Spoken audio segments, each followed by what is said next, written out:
Welcome to Mee TV news. రాష్ట్రంలో సామాజిక న్యాయం పాటిస్తూ సీఎం రేవంత్ రెడ్డి అన్ని వర్గాల మెప్పు పొందుతున్నట్లు గజ్వేల్ వ్యవసాయ market committee vice chairman Sardar Khan పేర్కొన్నారు. మంగళవారం గజ్వేల్ ఏర్పాటు చేసిన మీడియా సమావేశంలో ఆయన మాట్లాడారు. కాంగ్రెస్ పార్టీ దళితులు, బడుగు, బలహీన వర్గాలు, మైనార్టీలకు ప్రాధాన్యతనిస్తూ ప్రోత్సహిస్తూ ఉండగా ఇందుకు ఇటీవల ఏర్పాటు చేసిన మంత్రివర్గం పీసీసీ కార్యవర్గాన్ని ఉదాహరణగా తీసుకొచ్చని స్పష్టం చేశారు. ముఖ్యంగా గత ప్రభుత్వ హయాంలో 1-2% ఉన్న కులాలకు మంత్రివర్గంలో ప్రాధాన్యత ఇవ్వగా అందుకు భిన్నంగా కాంగ్రెస్ అగ్రనేత రాహుల్ గాంధీ ఆదేశాల మేరకు దళితులు, బీసీలకు పెద్దపీట వేసినట్లు స్పష్టం చేశారు. ఎన్నో ఆశలతో నమ్మి ఓటేసిన గజ్వేల్ ప్రజలకు అందుబాటులోకి రాని కేసీఆర్ తన పార్టీ ఎమ్మెల్యే చనిపోతే మాత్రం పరామర్శకు వెళ్లినట్లు వివరించారు. తెలంగాణ రాష్ట్రం ఏర్పడిన తర్వాత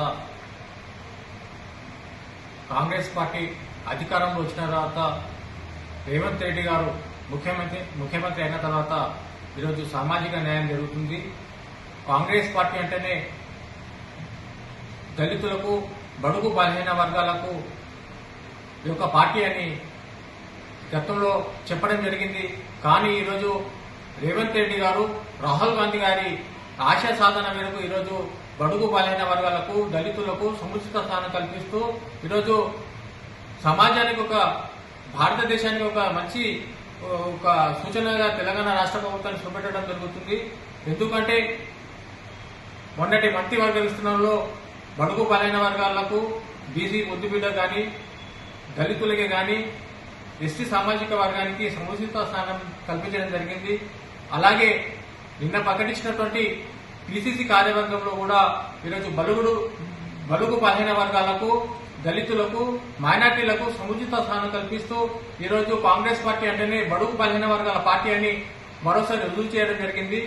గతంలో 10 సంవత్సరాలు అధికారంలో ఉన్నప్పుడు కేవలం ఒకే సామాజిక వర్గానికి సముచిత స్థానం ఉంటుండే బడుగు బలహీన వర్గాలను కరివేపాకుగా వాడుకోవడం జరిగింది.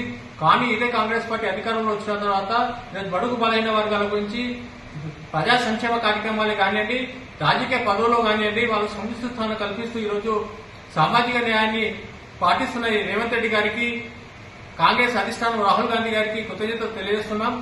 రాబోయే కాలంలో కూడా కాంగ్రెస్ పార్టీ బడుగు బలహీన వర్గాలకు అండగా ఉంటుంది. కాబట్టి రాబోయే స్థానిక సంస్థ ఎన్నికల్లో కూడా ప్రజలు ఆలోచించి కాంగ్రెస్ పార్టీకి పూర్తి స్థాయి మద్దతు తెలపాలని ఈ సందర్భంగా మనవి చేసే జరుగుతుంది.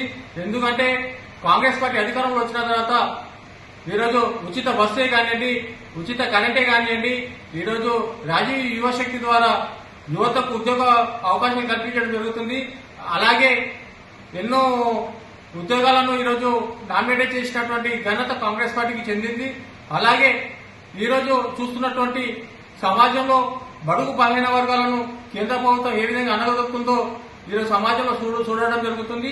అదే తెలంగాణ రాష్ట్రంలో మాత్రం బడుగు బలైన వర్గాల గురించి హానిషులు కృషి చేస్తున్నటువంటి రేవంత్ రెడ్డి గారికి ప్రజలు అండగా ఉండాలని సందర్భంగా మనవి చేస్తూ కాంగ్రెస్ పార్టీకి ధన్యవాదాలు తెలియజేస్తున్నాం.